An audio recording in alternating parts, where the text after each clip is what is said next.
Hey there, and welcome to this week's edition of The Wrap. Simple news summaries for busy people, brought to you by me, Verashni Pillay. Now, there's been a lot of big news today, so we're going to catch you up on everything you need to know.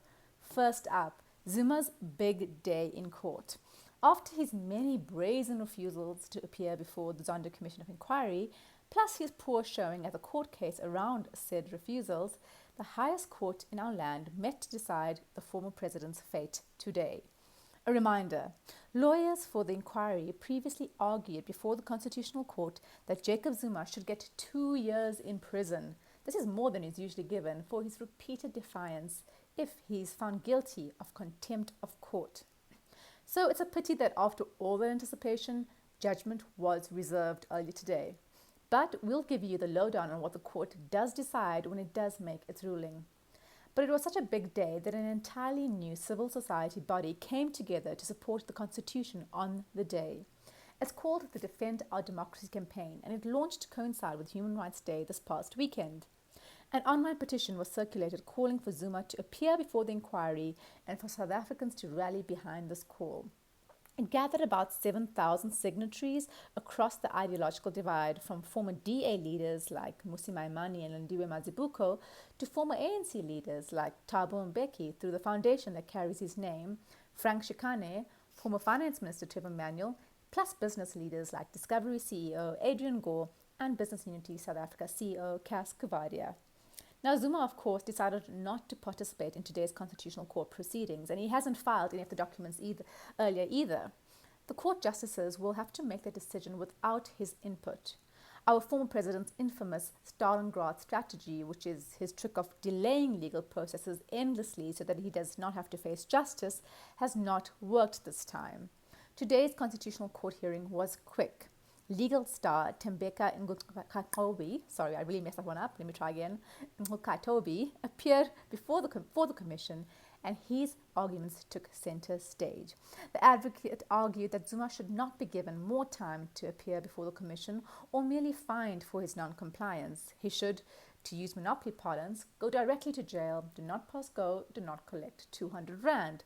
Let's see what the court decides. But what's interesting is that the inquiry elected to go directly to the highest court of the land to prevent Zuma from his usual delaying tactics of endless appeals. Whatever the court decides is final. Moving on to the big story. What's up with the vaccine delay? Feeling panicked about the slowdown in South Africa's vaccine rollout? We hear you.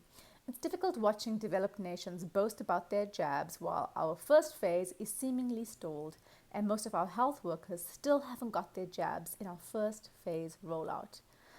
Professor Glenda Gray's estimation, and she is a co-lead investigator for the J&J vaccine trial, is that 500,000 healthcare workers will be vaccinated by the end of April if there are no delays. This is far less than we had previously planned on. So it was no surprise when today government announced that the timeline for the rollout has changed. Phase 2 is now planned from May to October, targeting 13 million people from vulnerable groups like frontline workers and the elderly. Phase 3 has been moved to November 2021 to February 2022, and it hopes to vaccinate 22 million citizens. This unfortunately means that most of us have now have to wait till November for that all-important shot. We're obviously falling short of the initial plan. South Africa's initial target was that 1.5 million people should have been inoculated by the end of March, which would have been phase 1. But this was when AstraZeneca was still part of the picture. We're now closing in on that date, and so far only 207,000 healthcare workers have been vaccinated. That's like a seventh, I think, of what should have been done at this point. So what's behind the delay? The big issue is lack of stock. Remember, we procured a large amount of AstraZeneca vaccines initially, but had to make a plan B when those were found to be of limited use against the local variant. We switched to the Johnson & Johnson's vaccine, but we just can't get enough of its stock. And it's a moving target with the other options available. A new study by Israeli scientists suggests that the Pfizer-BioNTech vaccine is also less effective against the local variant. With a situation as fast-moving as COVID, we need to accept that things don't always go quite according to plan. But on a more positive note, Chair of the steering committee at Business for SA, Martin Kingston, said that the rollout will go faster once commercially procured Pfizer and J&J vaccines arrived. Plus, as the trial of the vaccine rollout for health workers is concluded. The country receives approximately 80,000 J&J doses every 2 weeks as part of the Sisonke study. Remember, this initial rollout was part of this larger study. Things will go a lot faster when a larger, proper rollout is in place and not just a limited study for healthcare workers. Moving on to your briefs. South Africans are happier. When was the last time someone asked you how you're feeling? How is your physical and mental health, and how have you been given the pandemic? These are the questions the Center for Sustainable Development at Columbia University asks when it compiles its annual happiness report. Imagine I was surprised when we saw South Africa recorded a slight increase in happiness in 2020, up from the previous year. What? Other countries saw steep declines. Listen, we'll take it. Maybe spending all that time at home reminded you what you're really grateful for. This year, South Africa ranked 103 on the index out of 149 countries. This is a slight increase in our happiness levels compared to the previous year's ranking of 109. The happiest country is Finland for the 4th year in a row, and the least happy is Afghanistan. Jeffrey Sachs, an economist and former director of the Earth Institute, said that the World Happiness Report 2021 is a reminder that we must aim for well-being rather than mere wealth. Hear, hear. Easter and the third wave. Maybe think of stocking up on alcohol in case we see a change to our lockdown level ahead of Easter. The religious holiday won't be cancelled as far as we know, but the celebrations might be muted. This comes as the Ministerial Advisory Committee advised the National Coronavirus Command Council to impose new restrictions ahead of the religious holiday, News 24 is reporting.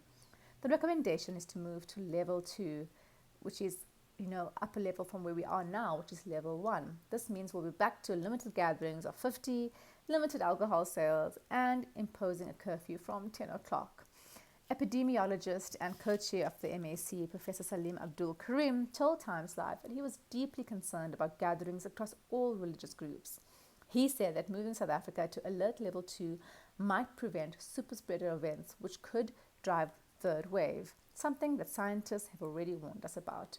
Do your best to flatten the curve in your own dealings with people. After all, tempting as it is to go out and celebrate with family, given our delayed vaccine rollout, many of our healthcare workers will still be unprotected when the third wave hits. Moving on, remember when we told you the Zondo Commission of Inquiry had to finish up at the end of the month and had no more extensions? Well, it's managed to get another 3-month extension to conclude by June, so you get another 3 months of watching the Zondo Commission of Inquiry. Look, we think it's a good idea given how many people still need to testify. Chief amongst them is Cyril Ramaphosa.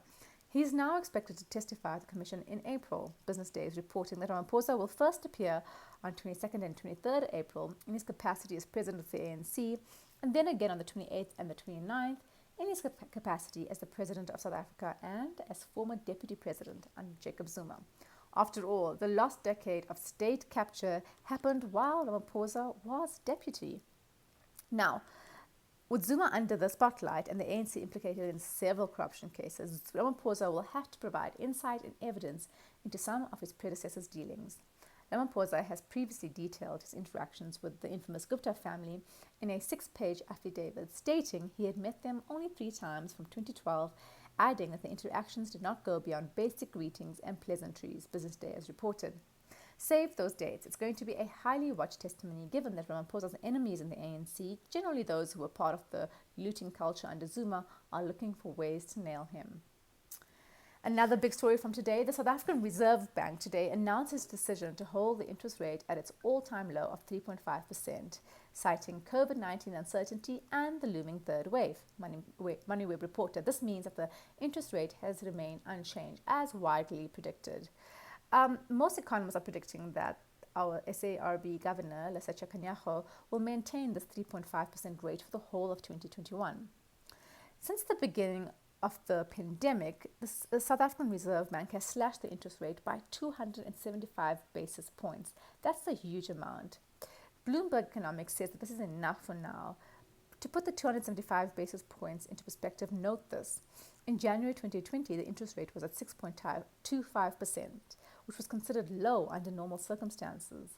After its March meeting, the Monetary Policy Committee cut interest rates to 5.25%, citing uncertainty over the impact of the pandemic. Fast forward a year later and we're at 3.5%. That's nearly half of where we were in January last year. This means that borrowing costs will decrease, giving us, the consumers, more purchasing power. Talking about purchasing power, is it just us or are groceries a little more expensive than usual? Introducing inflation, the dark side of low interest rates. It's what happens when the price of things rises because of our increased purchasing power, thanks to all that extra money in our pockets. And although more money is flowing through the economy, it's now worth a little bit less. That's kind of how inflation works. So, how have the prices of items in your shopping cart changed? Here's a list from Statistics South Africa. Firstly, the price of white bread and super maize meal is up by 8% and 3.5% respectively. The price of milk, eggs and cheese products increased by 6.4% from last year, February.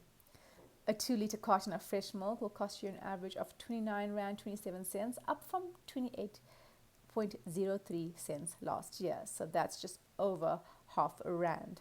Half a dozen eggs cost an average of 19 Rand 3 cents compared to 15 Rand 87 cents in February 2020. So that one has increased by a few rands. That's quite a lot for your average egg. Price of vegetables, however, have decreased by 0.7%. So it's not just you.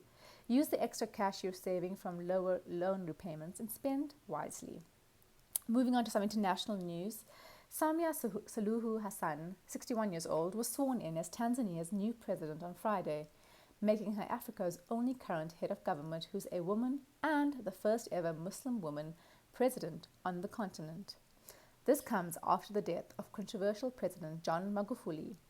He was nicknamed the bulldozer initially because he was passionate about creating a great road network for Tanzania and for his anti-corruption stance, but later for his bulldozing of media, civil society, and opposition politicians. But who is Hassan, and will she do a better job than her predecessor? Often described as soft-spoken, Hassan is anything but a timid leader. She was Magufuli's deputy, a veteran politician who cut her teeth in local politics in her hometown of Zanzibar, which is a semi-autonomous region in Tanzania. The key test of Hassan's leadership will be her response to the COVID-19 pandemic, especially given Magufuli's skepticism and inaction on this front.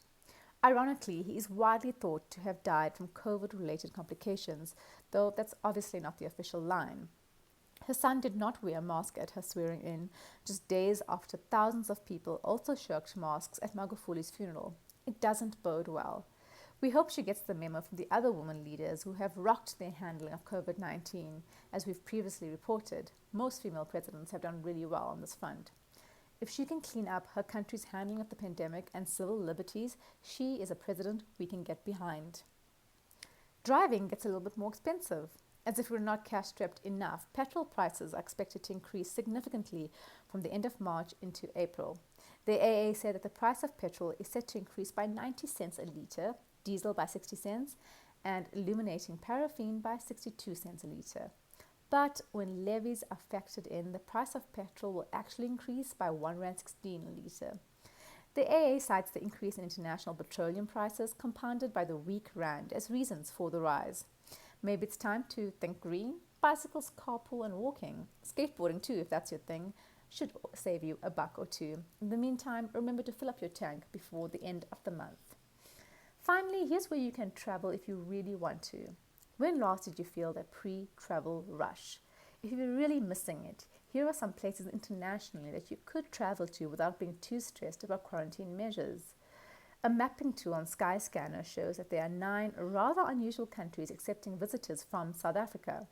These include the Central African Republic, Costa Rica, Albania, North Macedonia, and beautiful Pacific Island nations Nauru and Tonga.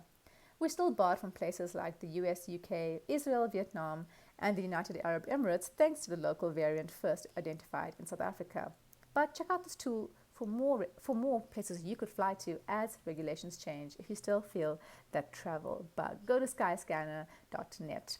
That's it from us at The Wrap, a product of Explain.co.za, simple news summaries for busy people. Remember to share the love, tell your friends to sign up for the updates at explain.co.za/subscribe. Till next time, goodbye from the team.